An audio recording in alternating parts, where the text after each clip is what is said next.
To choose. Me cricket ఏమైంది sir, ఆడుతూ ఉన్నారా ఇంకా?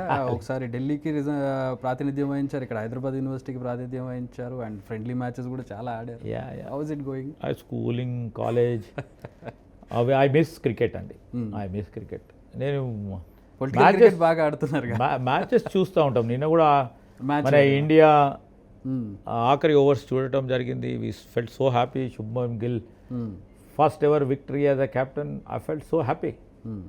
ఒక టెస్ట్లో ఓడిపోయాం, ఒక టెస్ట్లో గెలిచాం. అండ్ చాలా బాగా ఆడారు మన Hyderabadi bowler are prodigy. We felt so happy. నేను I keep watching cricket. Cricket అనగానే మీ ముఖంలో ఒక రకమైన కాంతి, ఒక రకమైన ఉత్సాహం కనపడుతుంది మీలో. That is never goes out. Yeah, that was our passion earlier. కానీ సడన్గా ఇటు వచ్చాము. ఇప్పుడు కూడా అయి ఉండేవాళ్ళ క్రికెటర్, అయి ఉండేవాళ్ళ అంత లేదు, కానీ యూనివర్సిటీ లెవెల్ వరకు ఆగిపోయాను. అంత టాలెంట్ లేదు సార్. క్రమంలో ఆ విధంగా ఆలోచన చేయలేదు. My job is to perform, whether it comes or not doesn't know. ఏమై ఉండేవాళ్ళు సార్ పొలిటీషియన్ అవ్వకపోతే?